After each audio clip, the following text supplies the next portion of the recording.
Hey everyone, Dr. D here, and in this video we are going to be covering Chapter 7 from our Biology 12th edition from Campbell. And this chapter covers membrane structure and function. So let's go ahead and get started. Dr. D, Dr. D, Dr. D. Dr. D, Dr. D, Dr. D. Dr. D, Dr. D, Dr. D. Explain stuff. All right, welcome back. Let's do it. Chapter 7, membrane structure and function. So we're talking about all the ins and outs of the membrane today, what it looks like, what it's comprised of, what are the components of the membranes, and how they work. What's the function of the membrane as well. Remember that a membrane, when we're talking about the membranes of the cell, we are talking about a phospholipid bilayer. Remember that? We talked about the lipids called phospholipids, which have a hydrophilic head as well as two hydrophobic tails. Remember that? And this is why lipids, or phospholipids, I should say, are known as amphipathic molecules. Amphipathic meaning they're part hydrophilic and part hydrophobic. They are amphipathic molecules. Now, remember that the membrane consists of a phospholipid bilayer. Remember that? A phospholipid bilayer. So if we have phospholipids at the top layer, you have the hydrophilic head pointing out of the cell where there's water. And the next layer of phospholipids would have the hydrophilic heads pointing into the cell where there's also water. Notice that, if there's water outside of the cell, that's where the heads are because the heads are hydrophilic. If there's water inside of the cell, you see that's where the heads are because the heads are hydrophilic. And remember, that leaves this middle region in the membrane, right? You see this middle region with the tails? These tails are hydrophobic because they are essentially fatty acid chains. Remember, made up of just carbon and hydrogen. So they are hydrophobic. There should not be any water in here with these tails. Remember that? There shouldn't be any water in this area here where the tails are. That should be a water-free environment. And these tails are all hanging out together because of hydrophobic interactions, right? This is known as the hydrophobic region of the membrane. Every membrane has this hydrophobic region. And by the way, do you remember that lipids are not macromolecules? Remember what that means? That means that individual lipids like this phospholipid right here, this phospholipid is not actually linked covalently to its neighbor. These phospholipids aren't bound to one another. Does that make sense? Because these are lipids, and lipids don't get linked covalently to one another. Instead, they're just hanging out together with these interactions, these mainly hydrophobic interactions with these tails. So what that means is that the membrane phospholipids are actually not connected to their neighbors. That means that these little phospholipids are free to float around laterally. They're not connected to their neighbor. Like, for example, you see these two neighbors right here? You see these two phospholipids right here? They're not obligated to hang out together.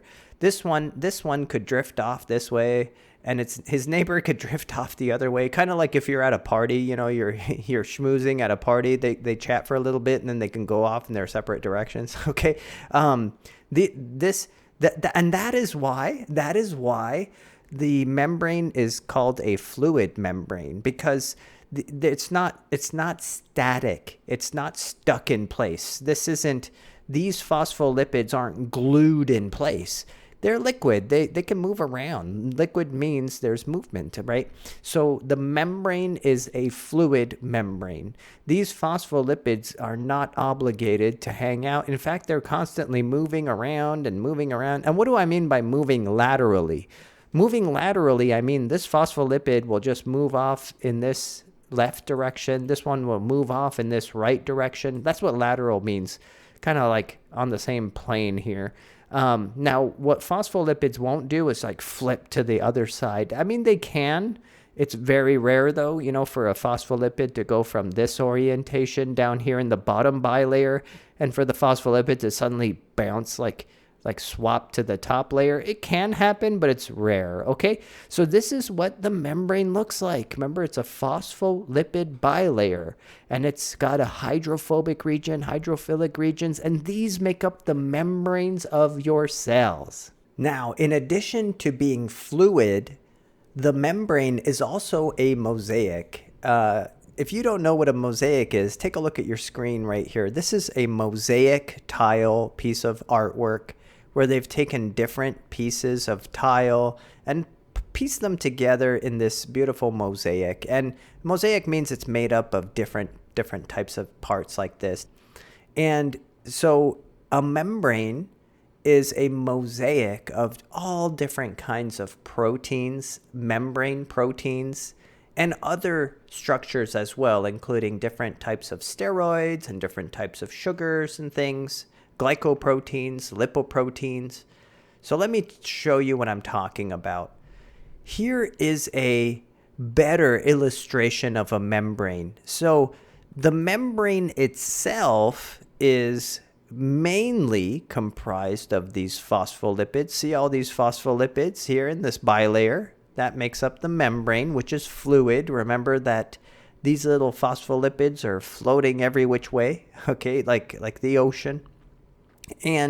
But notice, there are all these giant proteins. These purple things are proteins, and they're floating around in the membrane. These are known as membrane proteins. And there are so many different membrane proteins. They have so many different functions. We're going to talk about what these membrane proteins do later on in this chapter, but they have so many different jobs, right? We talked about one of the membrane proteins before, integrin. Remember integrin, which is part of the extracellular matrix, but there's so many different membrane proteins and they all have jobs. And by the way, unless they're otherwise anchored to something, like these membrane proteins are free to float in this ocean. Isn't that neat? Kind of like icebergs. You know how an iceberg can float in the ocean and just float off to wherever it wants? Okay, an iceberg. These are like icebergs. These proteins are like icebergs. This membrane protein, for instance, you see this one right here. This membrane protein could float off into the distance that way, and its neighbor could float off this way.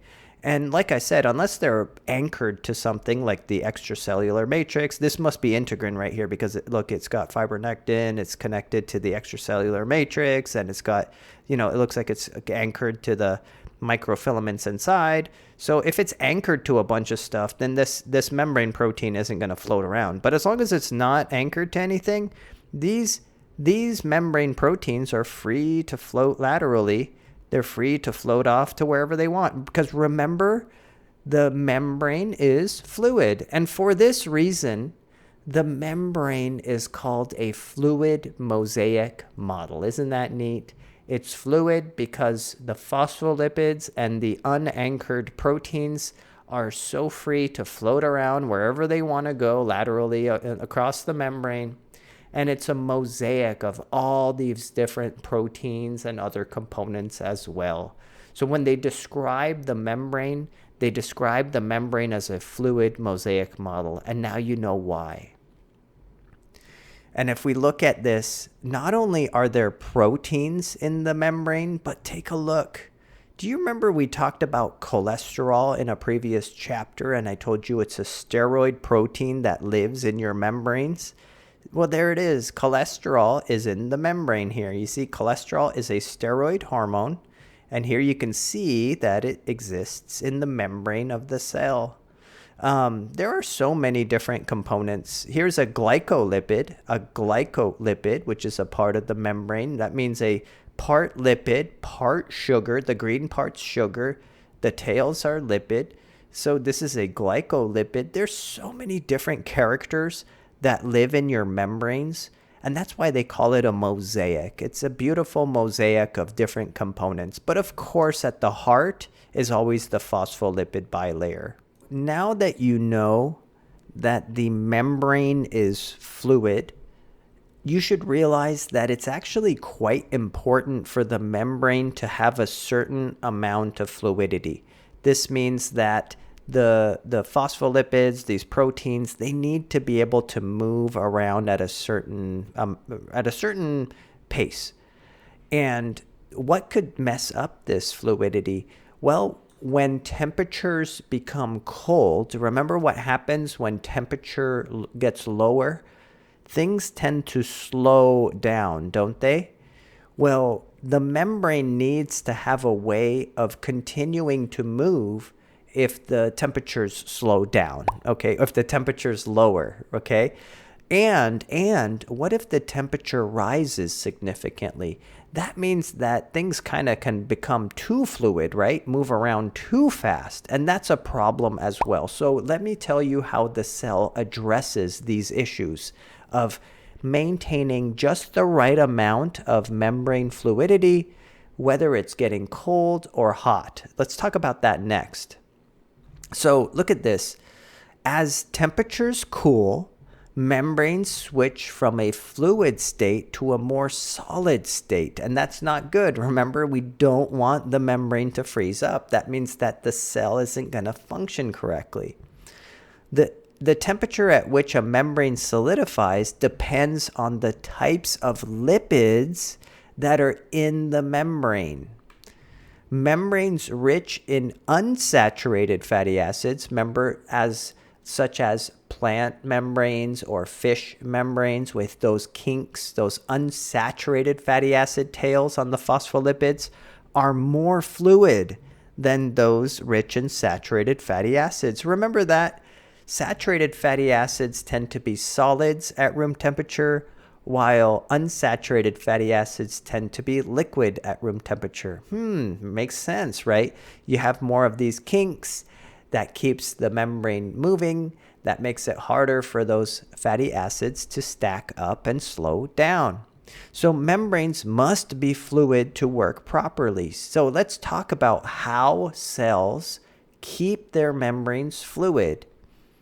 Now, again, on the left, you have a membrane, right? A phospholipid bilayer. And it looks like these little phospholipid tails are kinked. You know, it looks like they're doing a little jig, a little dance, right? So the reason these phospholipids are kinked is because of the unsaturated fatty acid tails with the double bonds causing the little kink in the tails. And what's cool is this keeps the membrane fluid. This keeps the membrane from freezing up and solidifying when the temperature becomes cold. However, look on the right. When the temperature becomes cold for a saturated fatty acid membrane, like this one, see how the fatty acid tails are all straight? That causes the tails to stack nicely. When the temperature gets cold, the saturated tails pack together, and that could cause your membrane to freeze up. So we need a way to prevent this, right? Us animals with these saturated fatty acid tails, we need a way to prevent that, don't we? Well, in comes cholesterol. Let me introduce cholesterol. Remember we talked about cholesterol. It's a steroid hormone. You know, it's got 4 fused carbon rings. Cholesterol is a membrane component in animal cells, animal cells which have saturated fatty acid tails, that has variable effects on membrane fluidity. Cholesterol is in our membranes. That's where it lives. And its job is to maintain membrane fluidity at different temperatures. So for example, what happens at high temperature? Does the membrane move too quickly, or does the membrane move too slowly? Is the membrane in danger of moving too quickly at high temperature, or is it in danger of moving slowly and freezing? That's right, Wicket. He always comes up with the right answer. At high temperatures, the membrane is moving too quickly. Remember, because heat causes movement, right? heat is a consequence of movement. So high temperatures, the membrane's moving too quickly. Well, guess what cholesterol does? Cholesterol restrains the movement of the phospholipids, saying, whoa, whoa, whoa, slow down, slow down. You don't have to move so fast. You don't have to move so fast. But conversely, look at this. At low temperature, when it's cold, right? When it's cold and these phospholipids start slowing down, and they're in danger of freezing, okay? It maintains the fluidity by preventing tight packing. The cholesterol prevents those phospholipids from packing so easily, keeping the membrane fluid even when it's cold, right? So isn't that interesting? Plants use different but related steroid lipids to buffer membrane fluidity. So plants, they don't use cholesterol, and this is why plant products are free of cholesterol. You know, if you've ever eaten any plant products or looked at the label on the back of vegetable oil, olive oil, you know, any kind of oils from plants, and you look at the nutritional facts on the back, you know, there's never any cholesterol in plant products. And that's because plants, they don't use cholesterol to buffer the fluidity of the membrane. They use a different but related steroid lipid. So plants do not have cholesterol, but animal cells do have cholesterol. And now you know why. Look at this. Now you know why. It's because our phospholipids, see, this is an animal phospholipid. I see only saturated fatty acid tails in our lipid tails. We are in great danger of having these saturated fats slow down and freeze. So what we have this hormone steroid lipid in our membranes called cholesterol. Remember, cholesterol is a 4-fused ring steroid hormone, and it lives in our membranes. And again, its job is to serve as a fluidity buffer. And what does that mean? That means when temperatures get high, it restrains the movement so it doesn't move so fast. And when temperatures get cold, it keeps things from freezing up. So, and that's what buffers do. Buffers maintain a range. Now recall that in addition to different types of steroid hormones like cholesterol in the membrane, we also have all this mosaic of different proteins in the membrane as well. And there are two major types of membrane proteins: peripheral proteins and integral proteins. These are the types of proteins that you would find at membranes. So let's talk about those. All right, so take a look again at this illustration of a typical membrane, a plasma membrane. Not only do we have the phospholipid bilayer, but we have cholesterol to help to buffer the fluidity of the membrane. And remember, we have all these large purple structures. These are membrane proteins, and we have a myriad different types of membrane proteins, all with different functions. Some of them are loosely associated with the membrane. See here, these are known as peripheral membrane proteins. They're really kind of on the inner surface of the membrane like this, and they're easily dislodged from the membrane. However, there are proteins that actually kind of delve into the hydrophobic part of the membrane, aren't there? Look at this. These proteins, they exist within and among the hydrophobic parts of the tails. They could either span the entire membrane, or they could exist in there with the tails, but not necessarily span the entire membrane. These are known as integral membrane proteins. Integral membrane proteins, as their name suggests, these are the proteins that either span the whole membrane from outside all the way to inside. By the way, there's another term for that. That's called a transmembrane protein. You see, a transmembrane protein spans from outside all the way to inside, like this guy right here. So all transmembrane proteins are integral membrane proteins, but not all integral membrane proteins are transmembrane proteins. Like, look at this one right here. Look at this one. This protein is not a transmembrane protein because it doesn't quite, it doesn't quite span from the outside all the way in, but it is integral because it does exist among these fatty acid tails. Does that make sense? So if you're deep in the hydrophobic part of the membrane, you're an integral membrane protein. But if you span the entire membrane from inside to out, you're a transmembrane integral membrane protein. I hope that makes sense. Now, you may be wondering, how are these proteins hanging out in the membrane? Isn't the membrane hydrophobic? Well, yes, you're right. Let me show you. So if we zoom in on one of these purple proteins that is a transmembrane integral membrane protein, like this purple guy right here, notice how he lives in the membrane, the phospholipid bilayer. And it is a protein because it has, it's a protein. It's a long chain of amino acids. Here's the N terminus. Here's the C terminus. It looks like this protein is made up of 1, 2, 3, 4, 5, 6, 7 alpha helices and maybe 1 or 2 beta sheets up here. So anyway, that's all. I digress, but this is a protein. It's a transmembrane integral membrane protein. And you can tell it really is a protein because it has a protein structure. Now, what's interesting is, you don't need to know this for my class, but I just like to explain things as you know, in case you're curious. What's really cool about these transmembrane proteins is that they are amphipathic themselves. Remember, amphipathic means a molecule with part polar and part nonpolar, or you could think of it as part hydrophilic and part hydrophobic portions.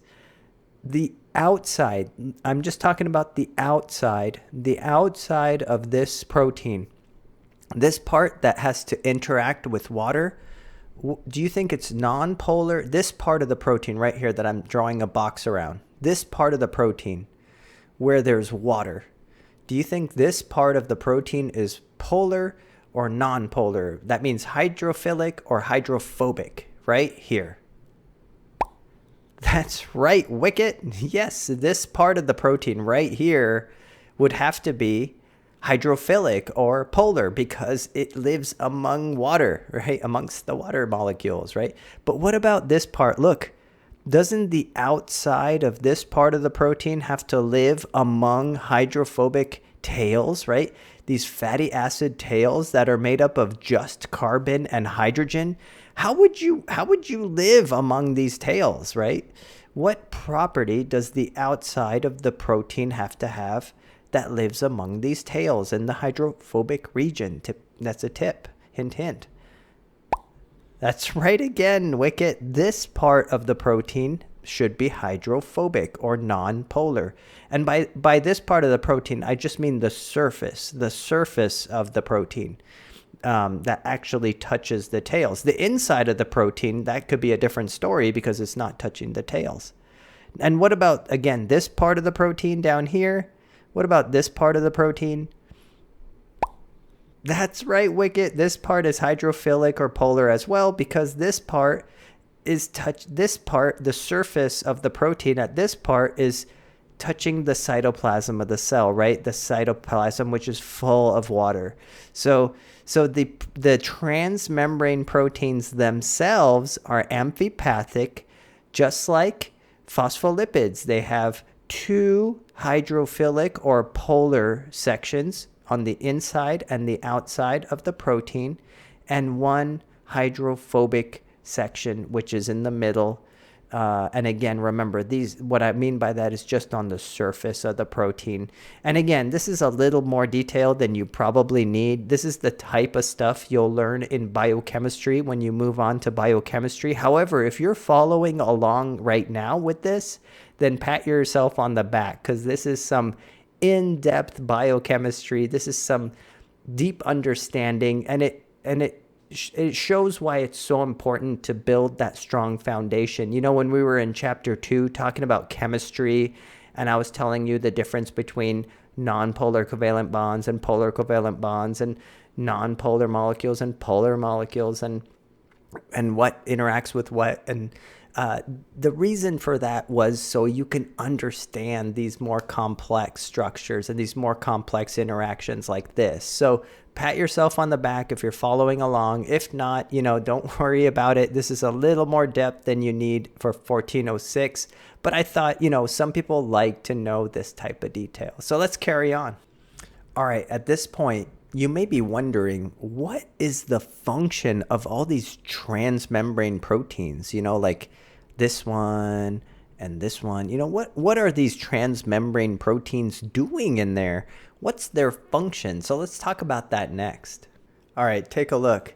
Cell surface membrane proteins can carry out several functions, including transport, enzymatic activity, signal transduction, cell-cell recognition, intracellular joining, and attachment to cytoskeleton and extracellular matrix. So take a look here. These are the functions, some of the functions of those transmembrane proteins we were discussing. All right, let's look at the top left here. Some of these transmembrane proteins serve as transporters. Their job is to allow substances to pass through them to cross to the other side. This could be stuff coming into the cell through the transport proteins, stuff leaving the cell through transport proteins, but their job is to transport substances across the membrane. Here's another example of what transmembrane proteins can do. They could serve as enzymes. These are protein enzymes.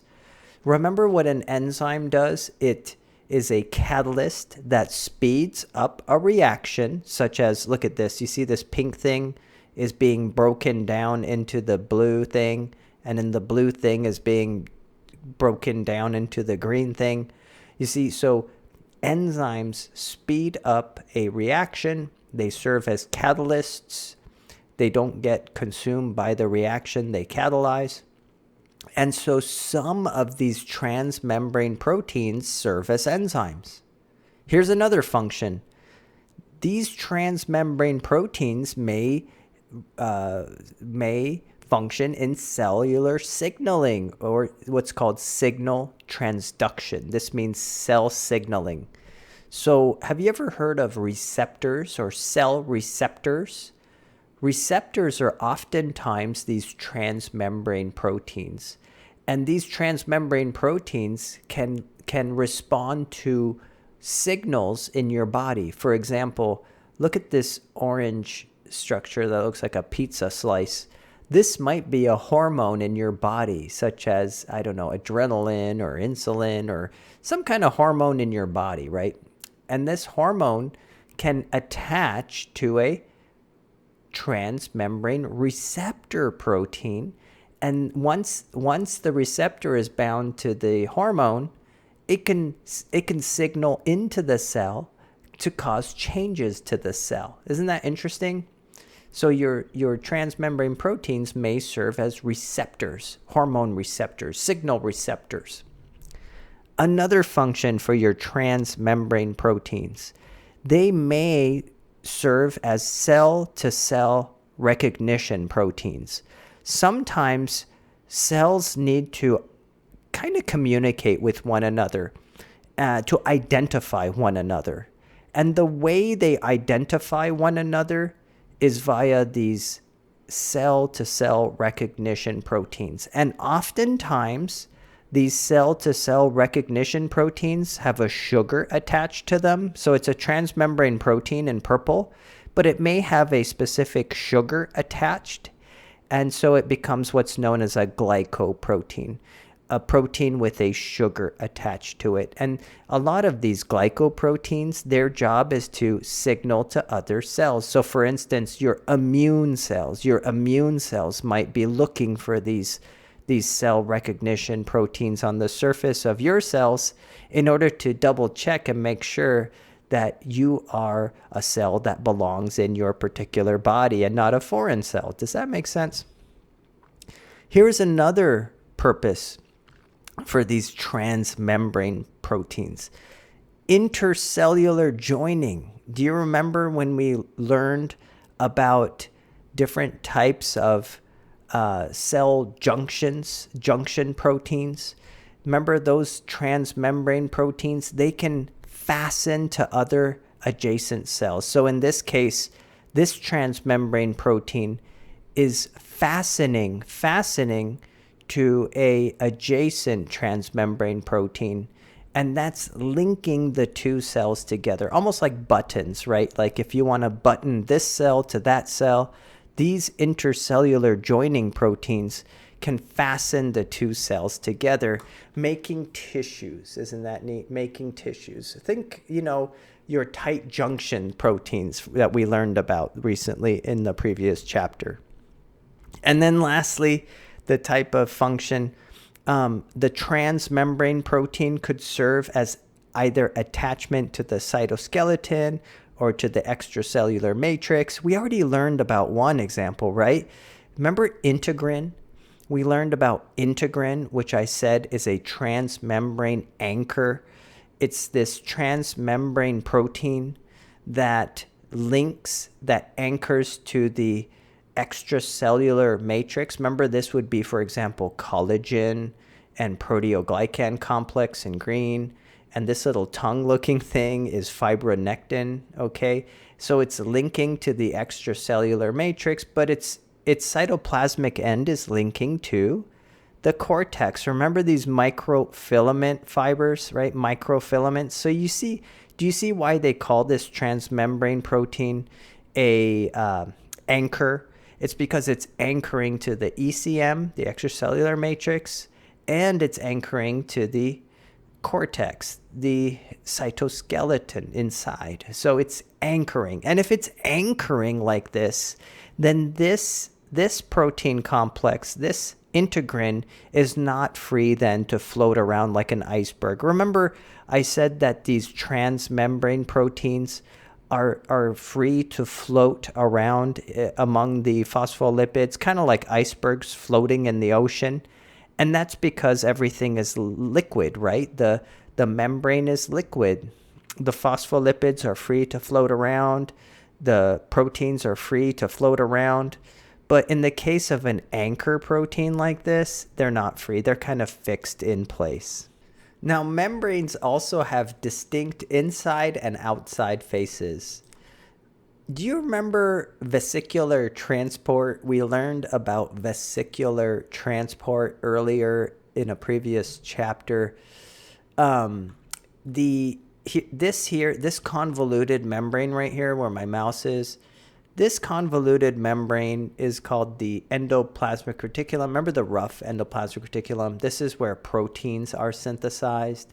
The blue part of this membrane represents the inside of the lumen, of the phospholipids that point towards the lumen or the inside of the ER, whereas the pink part is the part of the phospholipid bilayer that points out towards the cytoplasm.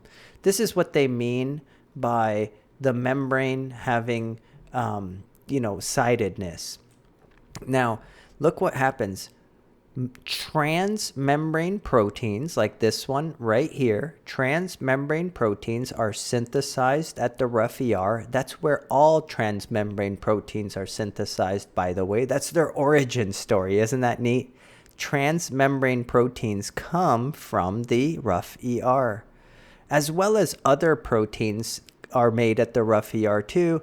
These are proteins that are inside of the lumen of the rough ER. And then do you remember, how do these proteins leave the rough ER? That's right. They go, the pop sound. They leave because the membrane pinches off as a transport vesicle. And if we take a close look here, you can see that this is a early transmembrane protein that has a attached carbohydrate, but it's not finalized. Remember, these proteins are not finalized quite yet. And where do these vesicles go in order to get these proteins, this protein cargo, finalized? Do you remember? That's right, Wicket. They're headed to the Golgi apparatus, right? They're headed to the cis face of the Golgi apparatus, where this transport vesicle will bind to and fuse with the cis face of the Golgi. Now look at this. I want to show you something neat. Look, before the sugar was quite simple. You see the sugar was quite simple, but now look what's happening to the sugar. The sugar is becoming modified, right? And that's the purpose of the Golgi. Look, it looks like an antler, right? Look at where my mouse is. See how it went from a simple sugar to more complex sugar? That's because the Golgi makes modifications to the protein. As the proteins make their way from the cis face of the Golgi to the trans face of the Golgi, those proteins are modified and finalized. Sometimes modifications include attachment of different sugars. Sometimes it involves cleavage of the protein. Whatever it entails, the proteins become modified and finalized. And then what happens? And then the protein can leave the trans face of the Golgi. How? Again, remember the trans face of the Golgi will pinch until it pinches off as another vesicle. This is known as a secretory vesicle. Here's the transmembrane protein with the finalized sugar on it, and here are all the other finalized proteins and glycolipids and such. Remember, the blue side is the inside of the lipid, right? Of the phospholipid bilayer ball. See the blue side? But then what happens when this vesicle touches the plasma membrane? It fuses with the plasma membrane and becomes part of the plasma membrane. Any proteins that were on the inside of this ball get secreted out. These are known as secreted proteins. So for instance, I'll give you an example, right? If these little proteins were insulin, well, then by fusing this vesicle to the membrane of the cell, you've just released insulin protein out into the blood. Isn't that interesting? So hormones get released this way. Signaling proteins get released this way through this type of fusion. But look at your transmembrane protein. Look at the transmembrane protein. When the vesicle fuses, guess what? Now this transmembrane protein is among the proteins of the cell membrane. Isn't that cool? So if you ever look at a cell membrane and wonder, how did all these proteins get to the cell membrane? You know, all these membrane proteins, and every time you see a phospholipid bilayer, or when they say it's the plasma membrane and they show you all these different membrane proteins scattered about in the plasma membrane, how did they get there? They all got there with this transport, right? Isn't this interesting with the vesicular transport of the endomembrane system? And you can see now what they mean by sidedness.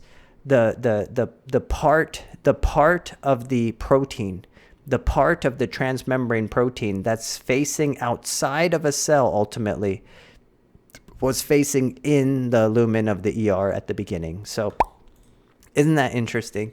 So hopefully, again, a little more detail than you probably need, but it is fascinating nonetheless. Now, when we're talking about the plasma membrane of the cell, we turn our attention to the function of the plasma membrane. And the plasma membrane controls the exchange of materials between the cell and its surroundings. Membranes exhibit selective permeability. Some substances cross more easily than others. So essentially, the job of the plasma membrane of a cell is to be selectively permeable. You don't want just anything to wander into the cell, right? And you don't want just anything to float out of the cell. You want to regulate cell traffic. You want to regulate substances going across the membrane. For instance, you would want nutrients and growth factors to enter the cell, but then you would want waste and also other things that need to be secreted to exit the cell, right? This is selective permeability. This is the main purpose of the cell membrane. Now, what's interesting is that some substances, they can cross the membrane willy-nilly. They don't need any assistance to cross the membrane. These are known as the small hydrophobic or nonpolar molecules. These small hydrophobic or nonpolar molecules, they can dissolve in the lipid bilayer and pass right through to the other side rapidly. These include hydrocarbons such as methane, for instance, remember CH4, or ethane, C2H6. Remember, those can just cross the membrane because they are small and hydrophobic. Non-polar small molecules have a easy time crossing the plasma membrane, crossing through membranes. Another example, CO2 and O2. These are small non-polar gases. They pass easily through the membrane.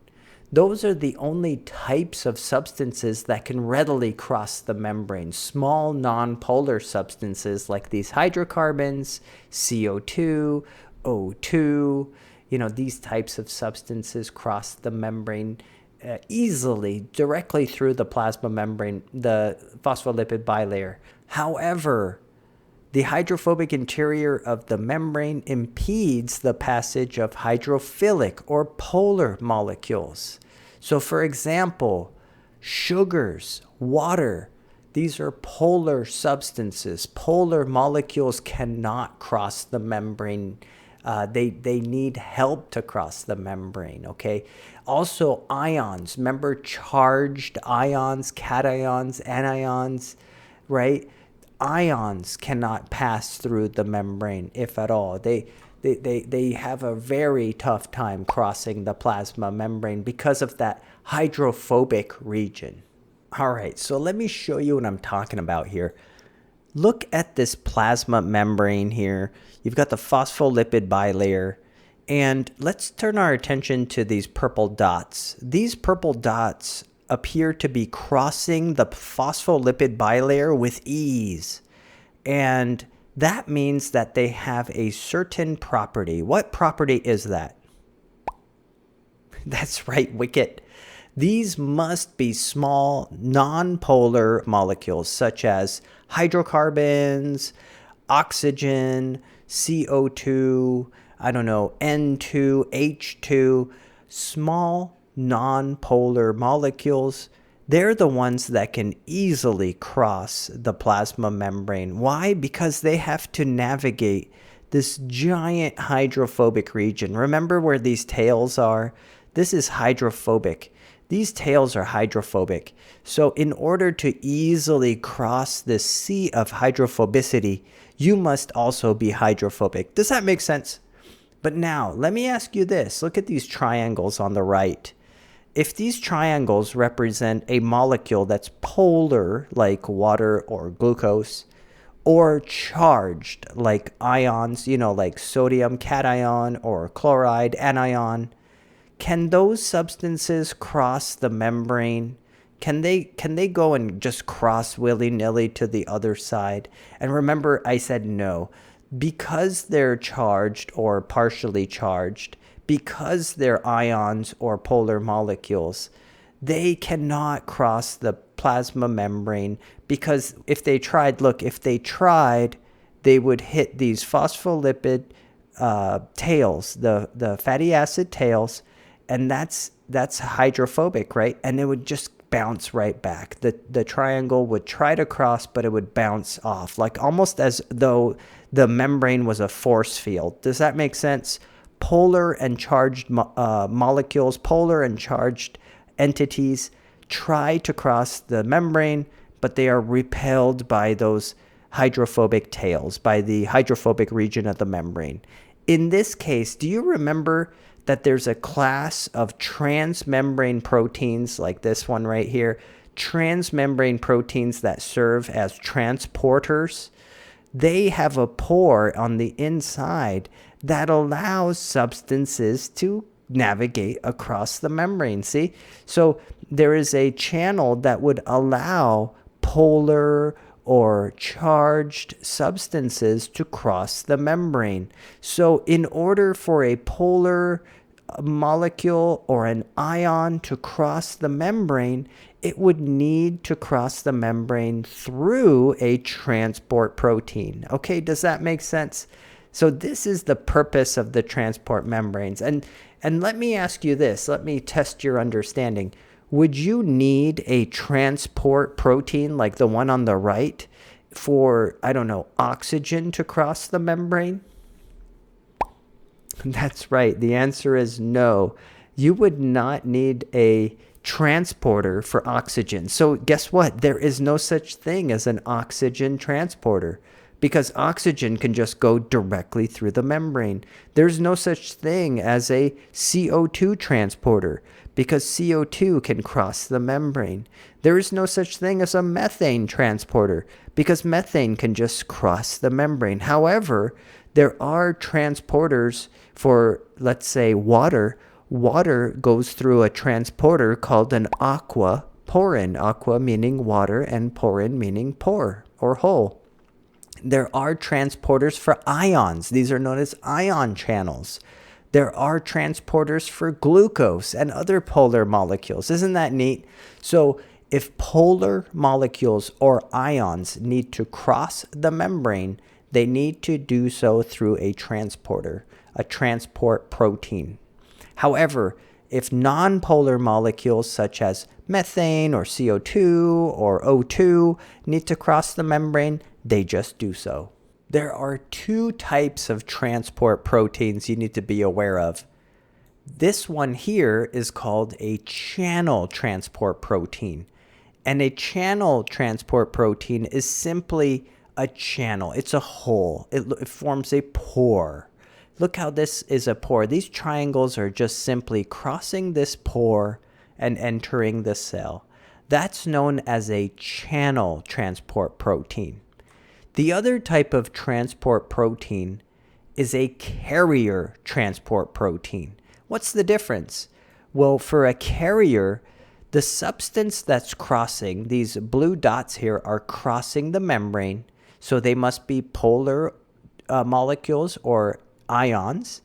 This blue dot, for it to interact with a carrier, what happens is the solute that's crossing the membrane physically interacts with the carrier, with the transporter. Look what's happening here. The blue dot finds a niche, an area on the carrier where it binds. This causes a conformational change in the carrier. See how the carrier changed shape in order to accommodate the internalization of the solute, of the blue dot. Did you see the difference? Did you see the difference?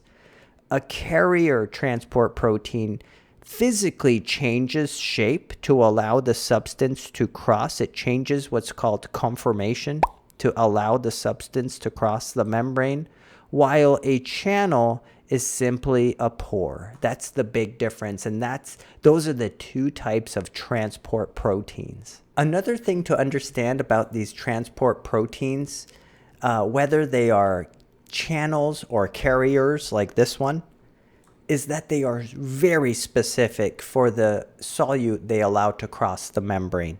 So, for example, if this blue dot represents glucose, then this carrier would only permit glucose to cross the membrane. Not even an isomer of glucose would be recognized by this carrier. So for example, if this was fructose, which is a glucose isomer, it would not allow fructose across. Only glucose could come across. So the main message there being, these carriers and these channels, these transport proteins are highly specific for what they allow across.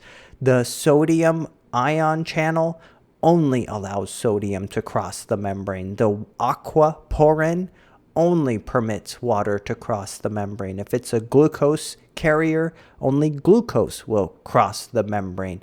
These are highly specific transporters. Now, the next topic of discussion has to do with how substances cross the membrane.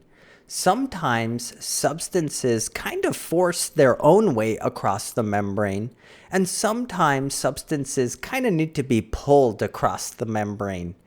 Now, to understand why, we first need to understand the first example. We need to understand this concept of diffusion.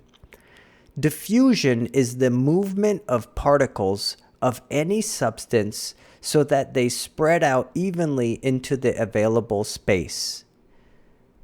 Although each molecule moves randomly, diffusion of a population of molecules may be directional. So, diffusion is what's known as a type of spontaneous process. This is a process that occurs on its own without you having to put in any kind of energy for it to happen. Diffusion occurs naturally. So to explain diffusion, let's go to the board. What's diffusion? Diffusion is the spontaneous movement of molecules from areas of high concentration, like this, to areas of low concentration. These molecules will spread out from an area of high concentration to areas of low concentration. This happens spontaneously. This does not require any energy input. In fact, energy is released. These molecules will move from where they are more highly concentrated to where they are less highly concentrated. Now, one thing to remember for these tonicity problems is that just remember one thing. Whatever is diffusing is moving from where it is high in concentration to where it is lower in concentration. And that is called moving down the concentration gradient. If something is moving against diffusion, that means it's going against the concentration gradient. That's just some good terminology to understand. So now let me introduce you to the concept of passive transport. Passive transport simply means that diffusion is happening across a membrane. You see this dashed line I drew? That represents some kind of membrane, some barrier that the diffusion is going to cross, right? Now look, in red I have solute, and in blue, the small blue dots represent the solvent, in this case water. Now, where is the solute higher in concentration? On the left side or on the right side of this dashed line, of the membrane down the middle? The solute is higher on the left side in concentration. So the solute will diffuse to the right, right? These red dots will travel through these holes in the membrane towards the right. So what we say is there's a net flow of solute to the right. And guess what? When you have diffusion of solute across a membrane, this is an example of passive transport, but specifically it's called dialysis. Dialysis is the diffusion of solutes such as sugar, salt, etc. across a membrane. The diffusion of solute across a membrane is dialysis, an example of passive transport, okay? Now, let me ask you this, watch this. What if I were to make this membrane like this, where I have very small pores in the membrane? Look what I've done. This is a much more fine membrane, and the holes are much smaller in this membrane now. Do you think the solute can cross now that I've introduced smaller holes in the membrane? Unfortunately, no. At this point, our solute wants to diffuse towards the right, but it cannot, right? The membrane is too fine. The holes are too small. And so at this point, although the solute would like to diffuse towards the right across the membrane, it is physically blocked. So in this case, we have to ask ourselves, what will happen? Well, notice that the water molecules can still cross. The water molecules can still cross the membrane. Now, water molecules will cross the membrane, but remember how they want to cross, right? They want to obey the principles of diffusion. Diffusion means Whatever is crossing the membrane is moving from an area of high concentration of itself to an area of low concentration of itself. Anytime something is moving or diffusing, you have to ask yourself, where is the thing that's moving high in concentration? Because that's where it's going to move from, okay? Let me show you an example. Look at this example here on the board. Where is the water concentration high? On the left side of that membrane or on the right side of that membrane? Where is the water concentration higher? It's the right side. The water is more concentrated on the right side. How do I know that? Well, because there's barely any solute here. There's lower levels of solute. So that means you have a higher concentration of water. And water will diffuse across the membrane. And the water will move from the right side to the left side because the water wants to diffuse from where water is high in concentration to where water is lower in concentration. Remember this is the key to understanding all of tonicity problems. Whatever is crossing the membrane is moving from where it is high in concentration to where it is lower in concentration. This means if the red solute is the thing that's diffusing, it's gonna go from where it is high in concentration on the left to where it is low in concentration on the right. But if it's the water that's diffusing, because the pores are too small now, the water will move from where water is more concentrated on the right to where water is less concentrated on the left. All right, welcome back from the board. So again, diffusion is the movement of particles or a substance from high concentration to low. And this is a spontaneous, natural movement. And remember, if you have a membrane of some sort, and if the solute can cross the membrane, then the solute will cross from a area of high concentration of solute, in this case on the left, and there will be a net movement to the right until you have equilibrium, right? So this is an example of dialysis, right? Dialysis, the solute is crossing the membrane from an area of high concentration of solute to low concentration of solute. And remember, if you have two different solutes, if you have an orange solute versus a purple solute, if you have two different solutes, each will diffuse down its own respective concentration gradient. So for instance, because the orange dots are more highly concentrated on the left, these solute will net diffuse to the right. However, because the purple solute, the purple dots are more concentrated on the right, they will net diffuse to the left until equilibrium is reached. How do you know equilibrium is reached? There will be an equal concentration of purple and orange solute on each side of the membrane. That's when equilibrium is reached. And do you remember, these are both examples of passive transport. The diffusion of a substance across a biological membrane is passive transport. You have to have diffusion occurring across a membrane for it to qualify as passive transport because no energy is expended by the cell. And remember this, if the membrane is too fine to permit the solute to cross the membrane, then remember only the water will cross from where water is high concentration to where water is lower in concentration. Look at this example of a tube that's shaped like a U. Let me zoom in on this tube that's shaped like a U here. Now, the green dots represent solute. And that solute, let's say, is sugar molecules. The green dots are sugar. And the blue substance is water. And this is a tube shaped like a U.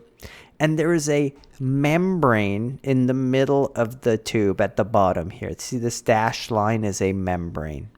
And if we zoom in on this membrane, you can tell that it's too fine for the solute, the sugar, to cross the membrane. So if you recall from the board, this is an example of an osmosis problem, right? The sugar cannot cross the membrane. This is not a dialysis problem because the sugar cannot cross the membrane.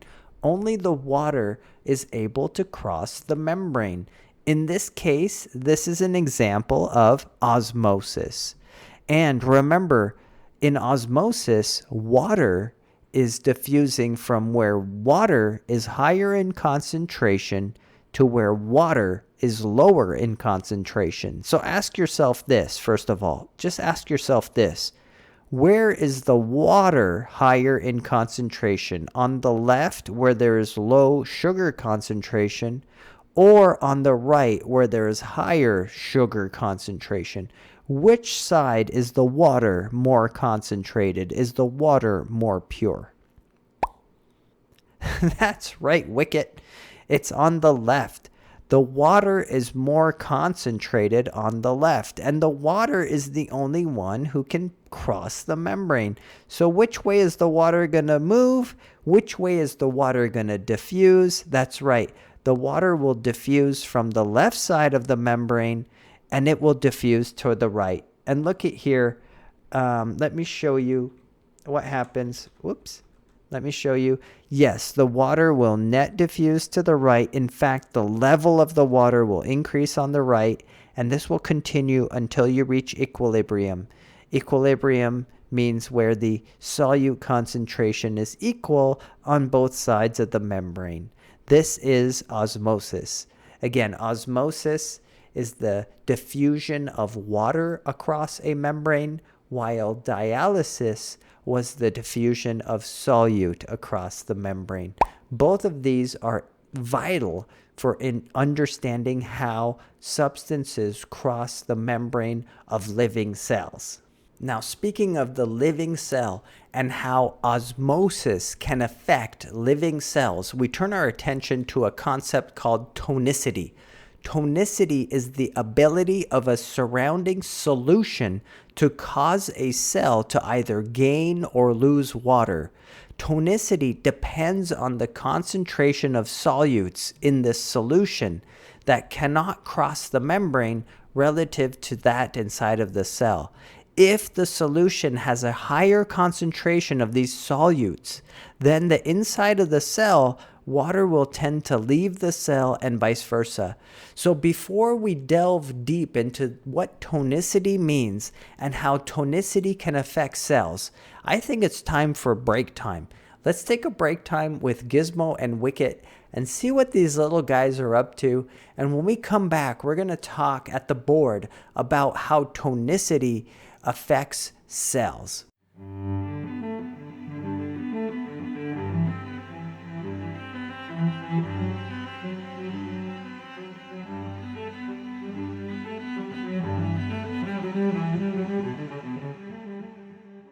So what is tonicity? Tonicity refers to the ability for a surrounding solution to cause a cell to either gain water volume or lose water volume. It's simple as that. Now, what could drive this phenomenon? It all has to do with the solute concentration of the cell versus the environment. Every cell has roughly 0.9% salt, and I'm going to write NaCl. That's the concentration of salt in each animal cell. Now, when in our bodies, the environment outside of our cells matches the salt environment inside of our cells. So your blood, the fluids of your blood are also at 0.9% salt. This means that the salt concentration inside of your cells matches the salt concentration in the fluid that's outside of your cells. And this is good because water enters the cell and water can leave the cell. This is a very important point. in these tonicity problems, it's not the salt that enters the cell with diffusion. It's not the salt that leaves the cell. These are osmosis problems. Water is what's diffusing across the membrane. Okay, I need you to remember that whenever you're seeing these, it's not the solute that crosses the membrane. It is the solvent. It is the water that crosses the membrane. And it crosses obeying the principles of diffusion. There's osmosis going on. That means that water is diffusing across the membrane. Now, look at this. If the salt concentration inside of the cell matches the salt concentration outside of the cell, that means that not only is the salt concentration equal inside and outside, but the water concentration is also equal inside the cell versus outside of the cell. So for every one water molecule, H2O, for every one water molecule that enters the cell, about one water molecule leaves the cell. This causes the cell to neither gain water volume or lose net water volume. The cell will remain what's called normal. This is a happy and normal animal cell. And this is known as an isotonic environment. Iso meaning equal. The tonicity is equal inside of the cell and outside of the cell. Because the water concentration inside matches the water concentration outside, there is no net flow of water. The cell will neither gain water nor lose water. And animal cells, like our blood cells, prefer isotonic solutions. This is when our cells are normal. Next, I'm going to show you what happens when we do not have an equal concentration of solute inside and outside of the cell. Now, let's look at the animal cell again. Remember, animal cells have roughly 0.9% salt concentration inside of them, right? Now, what if you placed an animal cell in a solution, an environment that had way less salt? Let's pretend there was no salt. Let's say there was 0.0% salt, right? So there's no salt in the environment anymore, right? Now, you have obviously deviated well outside of the isotonic range, right? There is no salt concentration outside. In fact, I drew the salt as the little red dots here.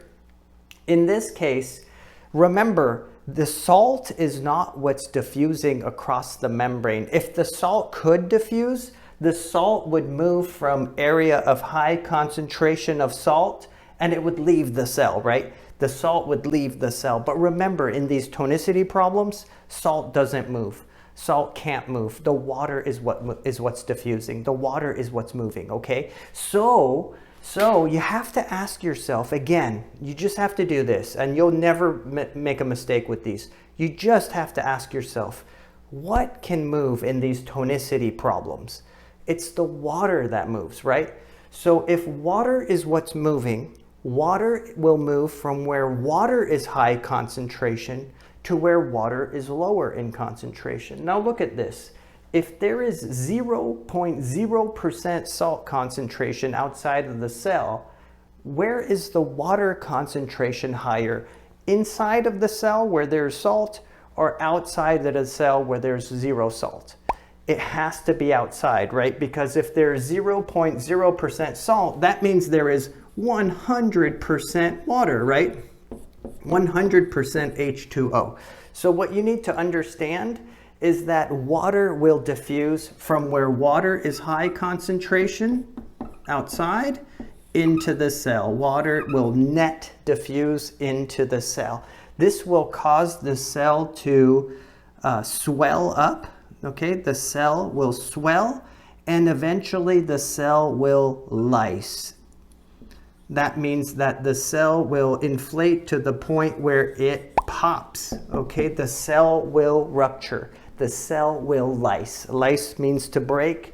The cell starts gaining water volume, water volume, water volume, water volume until it pops, okay?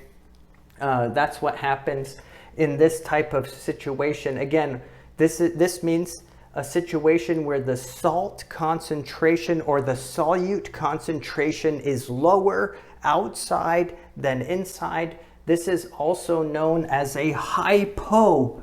Hypo means low tonic, hypotonic environment, low solute environment. Okay, think of that as hypotonic means low solute concentration. If the environment is hypotonic to the cell, then the cell will gain water volume, it will swell up, and it will lyse. I have a trick to remembering this. It's the funniest thing ever.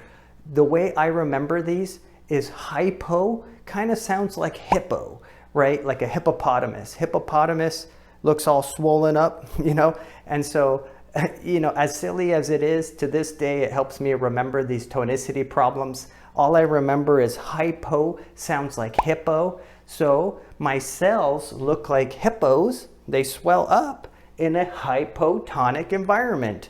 Well, what would cause that? From there I ask, okay, what would cause my cells to swell up?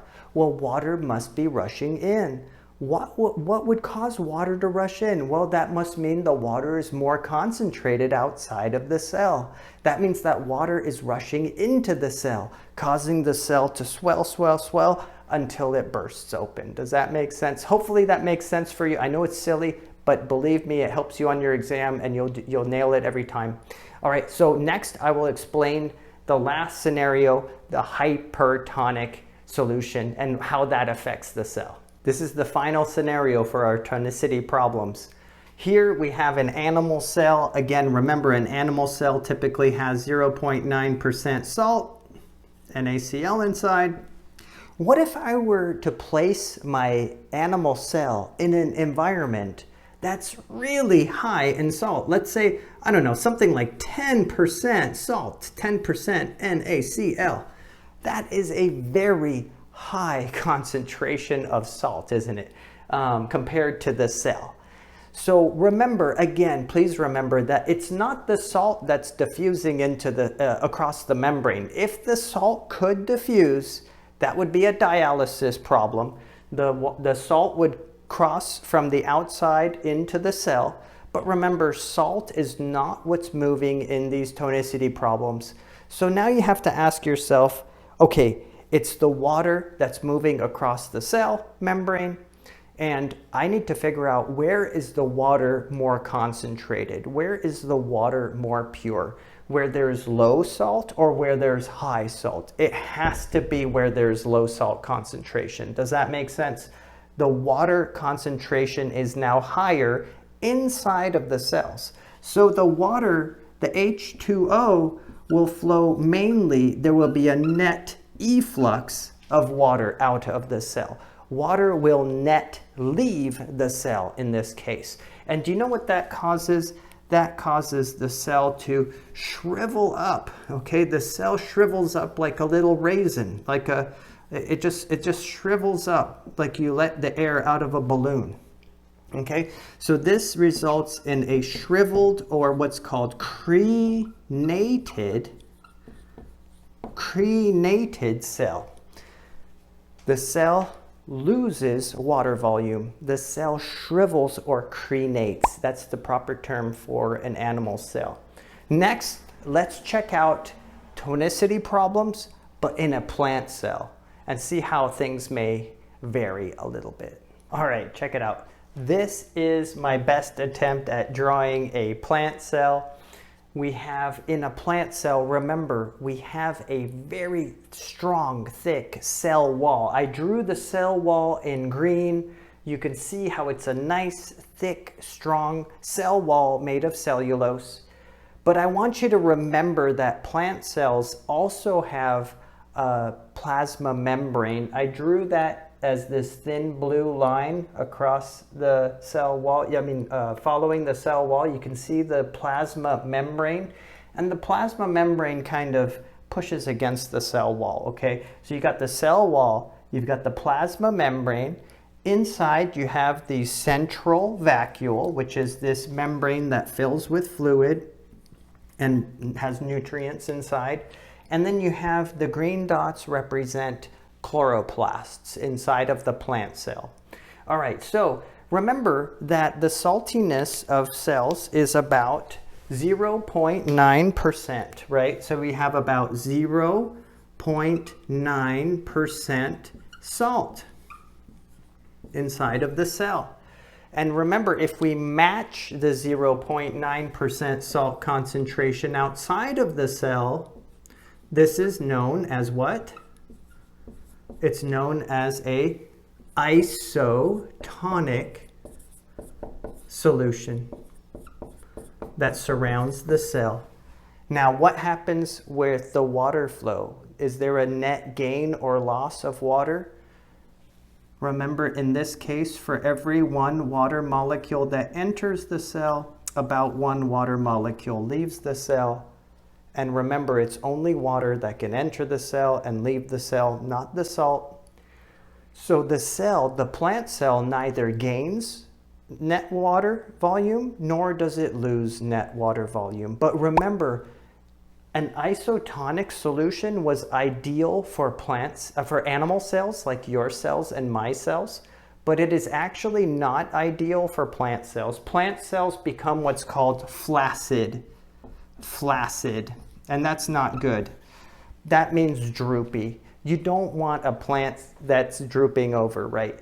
This is not the ideal condition for a plant cell. All right, so look what I've done now. I've placed my plant cell, which has 0.9% salt concentration inside, in a pure water environment. Let's place it in 100% water, 100% H2O. That means 0% NaCl, right? 0% salt concentration environment. What type of environment was that? I'll give you a second to answer. Yeah, it was a hypotonic environment. Very good. Hypotonic, low solute concentration environment. This is known as a hypotonic environment. And what happens in a hypotonic environment? Does the salt leave the cell? Remember, the salt cannot move. So it's the water that enters. The water will move from outside, where the water is way more concentrated. The water will enter the cell, causing the cell to swell up. Remember, this causes the cell to take up water volume. It causes the cell to swell up. However, will this plant cell lyse? Will it explode and pop? The answer is no, because remember this thick green cell wall that plant cells have that animal cells don't? That prevents the cell from swelling. And by the way, not only does this happen, but the central vacuole even swells up. The central vacuole swells up and it fills with pressure inside of the cell. And these chloroplasts, they end up moving nicely. They move to the kind of the edges of the cell. And in a normal healthy cell, you can even see these chloroplasts moving around the edge of the cell. It's called cytoplasmic streaming. And the cell is actually very happy. The cell loves this condition. And this is known as a turgid. Turgid means high pressure, turgid cell. Plant cells love it. Plant cells prefer hypotonic environments where water is just rushing in, building that pressure inside of the cell. It's called turgidity. This is a nice, firm, turgid cell. This is when your plant is growing nice and straight and tall. And you know, plants love it. Plants prefer hypotonic environments, and they love to build this pressure, and that's the way they prefer it. So let me show you what not to do with your plant cells next. All right, now look at this. What if I were to take my plant cell and put it in a very salty environment? Let's say, again, 10% salt, right? 10% salt environment. Wow, that is very salty environment, but remember, the salt can't enter the cell through diffusion. Instead, the water is what's diffusing.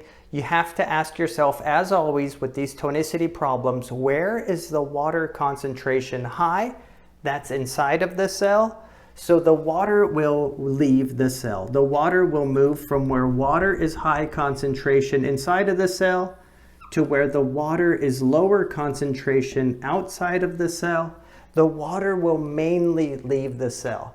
The water will net efflux out of the cell. And what happens? I'm going to show you. Let's talk about what happens. What's the consequence of this? First of all, your central vacuole kind of dehydrates a little bit. Your central vacuole gets smaller.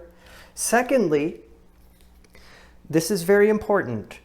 Remember, your cell wall is so strong, it's not going to shrivel up like an animal cell membrane does. But remember that plant cells have a cell membrane. They do have a plasma membrane around the cell. Now this membrane, look at this membrane in blue, you see it?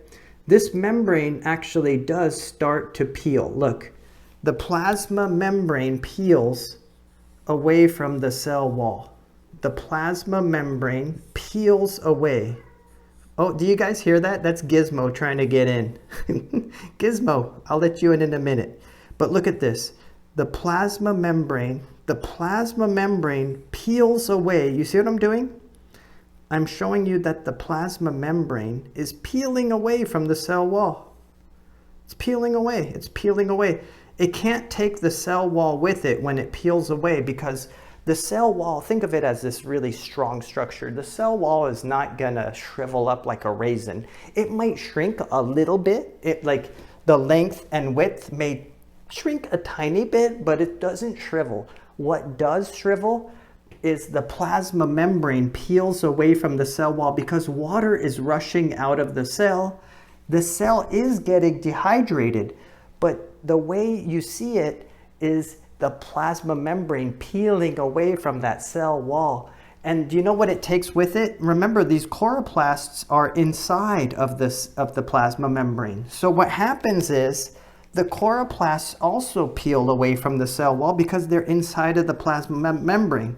So you end up getting this. Look, the chloroplasts peel away from the cell wall too because they're inside of the plasma membrane. It's like the way I describe it is like this. Imagine having a cardboard box and then blowing up a balloon in the cardboard box, right? If I let the air out of that balloon, the cardboard box doesn't fold up or shrivel up. It's the balloon. It's the balloon that peels away from the cardboard box, right? And if there's marbles in that balloon, you see the marbles represent these chloroplasts. If there were marbles in that balloon and I let the air out of the balloon, well, all those marbles would come in with the balloon, right? And all those marbles would cluster up. And that's what happens here. The plasma membrane is peeling away from the cell wall. All these little chloroplasts are like coming with it and they're kind of clustering up together and they're bunching up, right? Now this is really bad, for the cell. The cell really does not like this. And this is called a plasmolyzed cell. Plasmolyzed. The cell is plasmolyzed, and this is a plasmolyzed cell. That's what plasmolyzed means. The cell is in what type of environment is this? Remember, this is a hypertonic environment. That means high solute concentration environment. Water is mainly leaving the cell. The cell is becoming dehydrated. The plasma membrane peels away from the cell wall, causing these chloroplasts to cluster up together. And this is known as a plasmolyzed or very sick cell, plant cell. All right, you guys, I really hope this was helpful. Remember my trick to remembering this material on the exam. All I do is I recall that hypo sounds like hippo. Hippos are all bloated looking creatures. So when I remember that hypo sounds like hippo, I think, okay, my cells in a hypotonic environment look like hippos. The only reason to look like a hippo is water's rushing in. Why would water rush in? Well, because the water must be more concentrated outside. Okay, that's what's causing the water to rush in. That means the solute concentration must be low outside. Does that make sense? So by remembering that hypo sounds like hippo, I remember all I need to know for these types of questions on exams. And I do well, and I ace these types of questions every time. And I hope that by you using these tricks and these tips that you'll not miss any of these questions. You'll get it right every time. All right, welcome back from the board. So hopefully at this point we understand how animals fare in different types of tonic environments and how plant cells fare in different types of tonic environments. So let's move on. Now, you might be wondering, how do organisms that don't have a cell wall, how do they withstand osmotic pressure? How do they go into fresh water and live in freshwater environments? Wouldn't that cause these cells to lyse, to explode? And the answer is really interesting. Organisms that live in environments that are hypotonic, where there is water rushing into the cell, if these cells don't have cell walls, this requires a method of osmoregulation, a control of solute concentration and water balance. So for example, paramecium. Paramecium is a single cell protist with no cell wall. And sometimes paramecium finds itself in a hypotonic environment. This means that water is rushing into the cell. And if it doesn't do something about it, remember, the cell will pop, okay? So paramecium live in hypotonic environments, but they don't pop. They don't pop because they have a contractile vacuole to pump excess water out of the cell. We had mentioned the contractile vacuole in a previous chapter, but let me show you. This is a paramecium, a single cell creature, and inside it has what's known as a contractile vacuole. When it finds itself in a hypotonic environment, water rushes into the cell, and the cell is at risk of lysing from osmotic stress. Instead, what the cell does is it filters that water to the contractile vacuole. The contractile vacuole does, as its name suggests, it contracts and it squeezes that water right back out. So imagine if water's rushing in because it's a hypotonic environment, the contractile vacuole can simply squeeze that excess water back out before the cell reaches pressures sufficient to lyse the cell. Isn't that interesting? That's the purpose of the contractile vacuole. Now, what if substances need to be moved against the concentration gradient across the plasma membrane? Like for instance, what if the cell needs to move something out or in against the concentration gradient, against diffusion? Well, wouldn't that require energy? Because isn't that kind of going against the natural diffusion? And that's what active transport is all about. Active transport requires energy. Active transport involves movement of a solute or a substance against the concentration gradient. Active transport requires energy, usually in the form of ATP, hydrolysis, to move substances against their concentration gradient. All proteins involved in active transport are carrier proteins. Carrier proteins are capable of active transport. Active transport enables cells to maintain solute concentrations that differ from the environment. A very common example of an active transporter is called the sodium-potassium pump. Now let me show you how this pump works. Take a look here. This is the sodium-potassium pump. It's a carrier molecule, and its job is to pump sodium ion, sodium cation out of the cell, even though sodium concentration is high outside. Do you see this?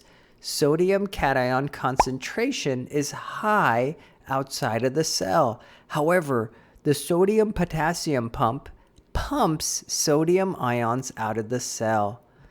And it does so with the help of ATP. ATP powers the sodium potassium pump to pump sodium ion out of the cell against the concentration gradient. Remember, there's already a high concentration of sodium cation out here in the outside of the cell. And with the help of ATP, the sodium ion is pumped out of the cell against the concentration gradient. It's fighting diffusion. And potassium cation is then gathered and pumped into the cell. It's pumped into the cell also against the concentration gradient. There's already a high concentration of potassium inside of the cell, and the sodium potassium pump pumps potassium into the cell. And that's all thanks to that ATP molecule. So the sodium potassium pump is an active transporter. It's a carrier molecule. It gathers 3 sodium cation, and with the help of ATP power, it is able to pump those sodium cation out of the cell against the concentration gradient with active transport, and it's capable of pumping potassium ion in against the concentration gradient as well. So the sodium potassium pump uses ATP for active transport of 3 sodium cation out and active transport of 2 potassium cations into the cell. And this is a very commonly studied carrier active transporter. So to review, let's review. With passive transport, remember, passive transport means substances diffuse across the membrane, across a biological membrane. Passive transport does not require energy. Passive transport is spontaneous. And some substances, like these purple dots, are capable of transporting across the membrane directly. Remember, these molecules can cross the membrane unimpeded. So that tells you that these purple dots represent molecules that are small and nonpolar, right? These purple dots need to be small and nonpolar because they have the ability to cross the phospholipid bilayer unimpeded. And this is known as simple diffusion, or just diffusion across the membrane. This is a type of passive transport. Now look at this. The orange triangles and the blue squares, these represent other substances that want to cross the membrane as well. However, these orange triangles and blue squares represent either polar molecules or ions, charged ions, either cations or anions. In this case, if it's a polar molecule or an ion, those substances can't cross the membrane directly like these purple dots can. They need a transporter, right? Remember, there are transporters that look like pores. These are called channel proteins. And there are transporters that change shape in order to allow substance across, and these are called carrier proteins. Both of these are examples of transporter proteins, and both of them allow polar or charged substances to cross the membrane. And as long as these substances are crossing from high concentration to low, like these, you see there's a high concentration of blue rectangles to low, a high concentration of triangles to low, then it is a type of passive transport because it's simply diffusion that's powering the process. And let me ask you this. Would this diffusion across the membrane occur without the help of these facilitators, these transport proteins? That's right, Wicket. These blue rectangles and these orange triangles could not make it across the membrane if it were not from the help of these facilitators, these transport proteins.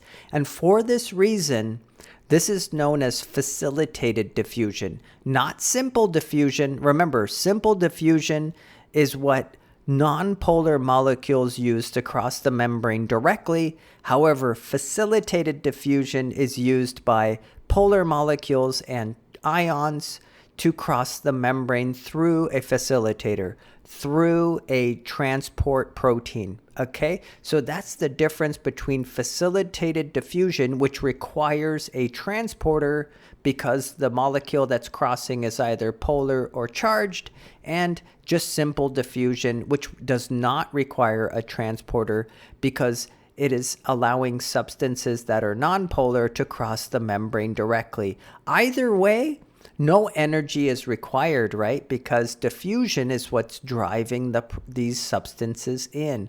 So all of these are examples of passive transport. All three of these are examples of passive transport because substances are moving from an area of high concentration to an area of low concentration. The only difference is these polar and charged substances, they require a transporter of some sort, either a channel protein or a carrier protein to make it across the membrane. And without that facilitation, without that facilitator, the diffusion would not occur. And so that's why it's known as facilitated diffusion. Passive transport is a type of spontaneous transport. It does not require ATP. It does not require energy. Conversely, look on the right.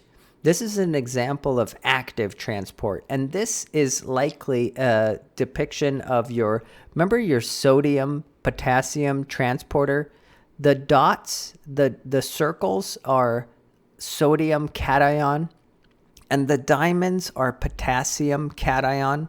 So this transporter, the sodium potassium pump, is pumping the diamonds in and the circles out. Does that make sense? But that's against the concentration gradient. If you're pumping circles out, and there are already a lot of circles out here, then you are pumping the circles against the concentration gradient. If you are pumping the diamonds in, and there are already a high concentration of diamonds inside, then you are pumping the diamonds against the concentration gradient. Does that make sense? Because this transporter, this carrier is moving substances against the concentration gradient. In that case, it's a type of active transport, which means it requires energy. It requires something like ATP to power the process. Now, let me show you a way that active transport can affect a cell. This here represents, in purple, represents a transport protein, an active transporter called a proton pump. A proton pump pumps protons across the membrane against the concentration gradient. That means there's already a higher concentration of protons. And remember, protons are denoted as H+. Hydrogen ions are the same thing as protons. So a proton pump is an active transporter of protons which uses ATP energy to pump protons against the concentration gradient. This allows you to get a higher concentration of protons outside of the cell than inside of the cell. This is also known as an electrochemical gradient. Why? Because it is, first of all, it's a chemical gradient because you have a higher concentration of protons, or I should say hydrogen ions outside than inside. So it's a chemical gradient. But it's also an electric gradient because you have a higher amount of positive charge outside than inside. This type of proton pump, because it's pumping ions against the concentration gradient across the membrane, this is going to result in a higher amount of positive charge outside of the cell than inside of the cell. The inside of the cell is going to be more negatively charged as a consequence of proton pumping, and the outside of the cell is going to develop more of a positive charge thanks to the proton pumping. And this is going to result in a term called membrane potential. Membrane potential is when you have a difference in charge across a membrane. See here, you have a more of a positive charge outside of the membrane, and you develop more of a negative charge inside of the membrane, again, as a consequence of actively pumping so many protons out of the cell.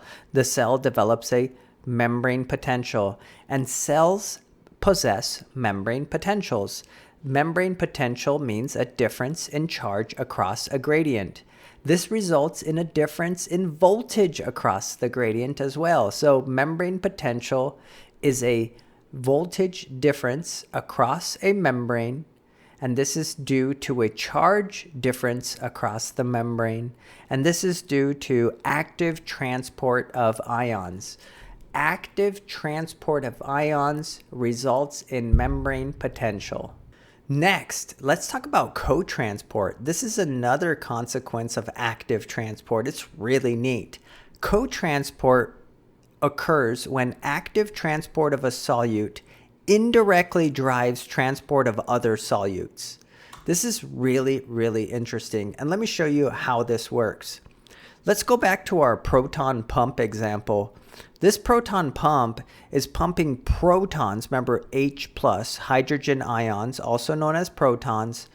The proton pump is actively transporting protons out of the cell with the help of ATP energy. This forms a high concentration of protons outside of the cell. And let me ask you this, let me test your understanding real quick. Can these protons, which have a positive charge, they are cations, can these protons then just simply diffuse back into the cell through the plasma membrane?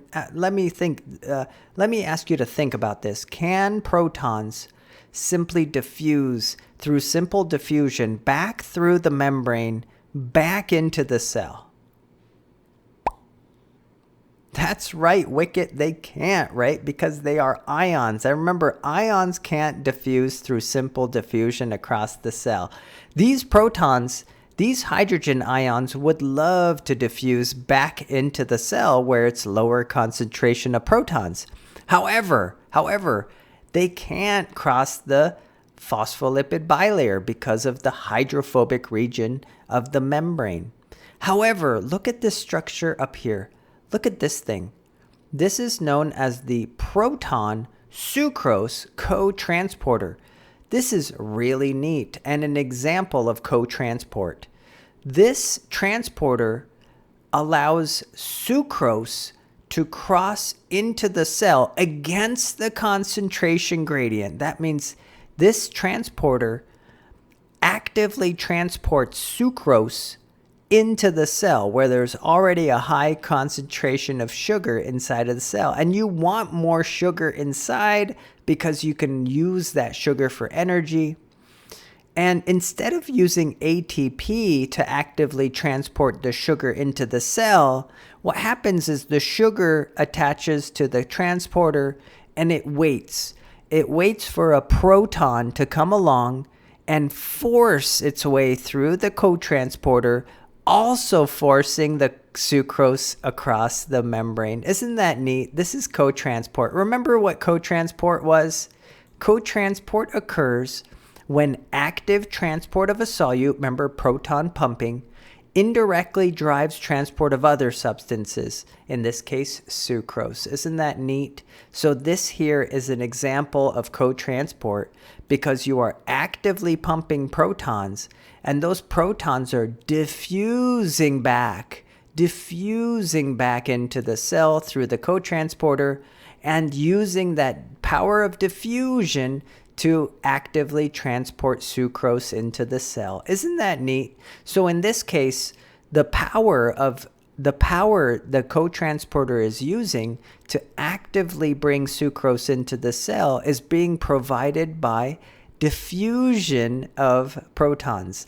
Diffusion of protons is releasing more than enough energy to bring the sucrose into the cell actively. Isn't that neat? So you don't necessarily need ATP in order to do active processes as long as you use something that's spontaneous, such as diffusion. All right, and here is the final concept from the chapter. This concept deals with bulk transport across a plasma membrane. Sometimes cells want to bring in bulky items, big items, across the membrane. Let's say an amoeba wants to bring an entire food particle into the cell, or an entire bacteria into the cell to digest it. There's no single transporter that's that big. So how would you bring in a giant food particle? Well, this is known as bulk transport, right? And bulk transport can work both ways.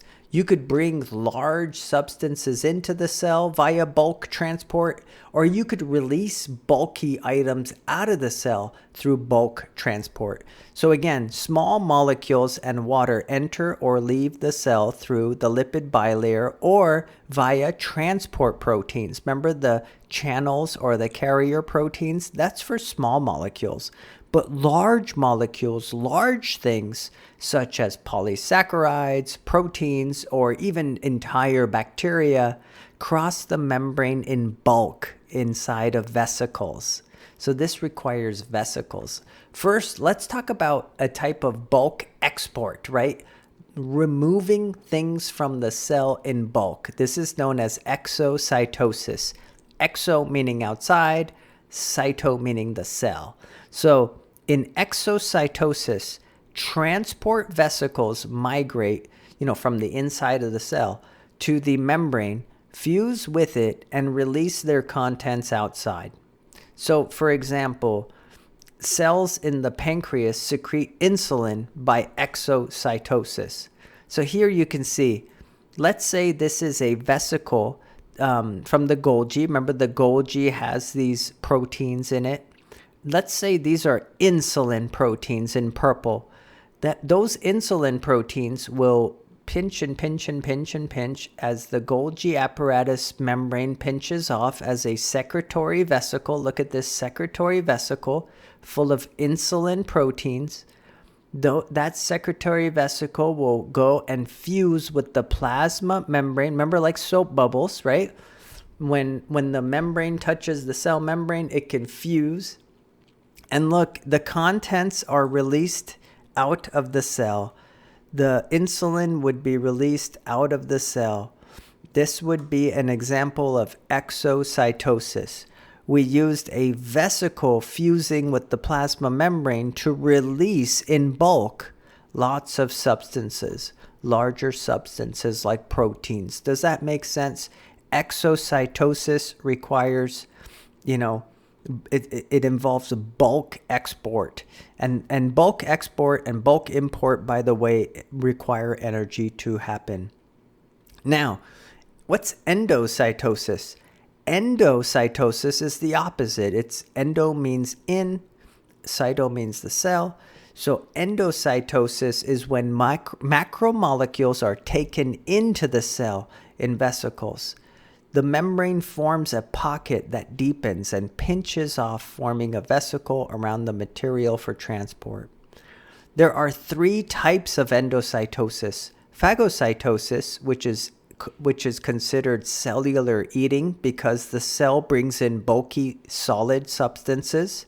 Penocytosis, which is considered cellular drinking because the cell brings in liquids and solutions. And receptor-mediated endocytosis, which is endocytosis triggered by surface receptors of the cell. So let's start with, let's look at the different types of endocytosis in animal cells. On the left, you have phagocytosis. This is a large food particle, right? There's not a transporter that would accommodate this large food particle. But let's say the cell wants to bring all this food into the cell so it can, digest it and to get energy from this food particle. Well, what can happen? When the food particle touches the plasma membrane here, the plasma membrane can invaginate. It can kind of fold inwards. And remember, it can fold and fold and fold until what happens? That's right. This membrane can pop off as a little vesicle, or also a vacuole, a food vacuole. And there you go. You have internalized that food particle via bulk import. This is a type of endocytosis called phagocytosis. And what the cell would likely do next is fuse this food vacuole with a lysosome to digest this food. Now, remember, that's not the only type of endocytosis, is it? There's also penocytosis, which is the same concept, except what you're bringing in is what? You're bringing in solution, right? And by solution, I mean not just water, but anything dissolved in water. So for example, this could be sugar water that you're bringing in. Instead of a big, bulky, solid particle like this food particle, you're bringing in liquid. And anything that's dissolved in the liquid, like sugar or salt. So this time when the plasma membrane invaginates, it can pinch off, bringing in solution, bringing in liquid. That liquid can contain sugars or salts or whatever else is dissolved in the surrounding solution. This is known as penocytosis, peno meaning drink. Lastly, receptor-mediated endocytosis. This is simply a type of endocytosis that involves receptors on the surface of the cell. Remember that the cell has transmembrane proteins called receptors, and certain receptors can trigger endocytosis if the receptor is triggered, if the receptor binds to a specific hormone or ligand. That can cause the invagination and the internalization of the coated vesicle. Again, in phagocytosis, a cell engulfs a solid particle by extending pseudopodia around it, so fake feet around it, and bringing it in as a food vacuole. The vacuole fuses with a lysosome to digest the particle. Here you can see what I'm talking about with phagocytosis. This is an amoeba. Check out this amoeba. This amoeba is trying to eat an algal cell that's about the same size as the amoeba. It will wrap its pseudopods, see its pseudopods, its fake feet? It will wrap its pseudopods around the food particle. Just like this, it will invaginate to form a food vacuole, bringing in a food vacuole into the cell. And again, this is known as phagocytosis, okay, bringing in solid material such as food or another solid particle. Penocytosis is when molecules are taken up, when extracellular fluid is gulped into tiny vesicles. Remember, this is cellular drinking, right? Bringing in bulk liquid into the solution. Penocytosis is a non-specific process. Any and all solutes are taken up into the cells. So here you can see, again, penocytosis at work. With penocytosis, the cell membrane invaginates to bring in solution and anything that's dissolved in the solution. And remember, the last type of endocytosis was receptor-mediated endocytosis, where vesicle formation is triggered by a solute binding to receptors, specific receptors on the surface of the cell. Here you can see these receptors. These receptors on the cell look like little Y structures. And here the solute that binds to the Y structures are these little triangles. If these triangles are around, they will trigger the endocytosis to occur. All right, and with that leads us to the end of this interesting chapter covering the cell membrane structure and function. I hope that was informative. Let me know if you have any questions in the comment box below, and I will catch you guys next time. Dr. D, Dr. D, Dr. D. Dr. D, Dr. D, Dr. D. A Dr. D, Dr. D, Dr. D. Dr. D, Dr. D, Dr. D. A Dr. D, Dr. D, Dr. D. Dr. D, Dr. D, Dr. D. A Dr. D, Dr. D, Dr. D. Dr. D, Dr. D, Dr. D.